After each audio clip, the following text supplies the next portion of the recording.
Welcome to this lesson on how to use the Job Register Ready-to-Use report. In this video, we will learn how to set the reporting period, refresh the report, and review job activity. The Job Register organizes information by job ID, phase, and cost code, helping you review each job's progress and financial details for the selected period. Begin on the Instructions worksheet. Open the XLGL tab, select Connect, then select your Sage 50 company. If you need help connecting, see the guide in the description. In the yellow Start cell, enter your start date. In the yellow End cell, enter your end date. Select Refresh on the XLGL ribbon to update the report. Open the Report worksheet. The header confirms your reporting period.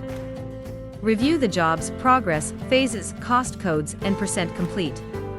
Scroll across the report to review transaction details, descriptions, estimated and actual amounts, profit values, debit and credit amounts, retainage, and hours.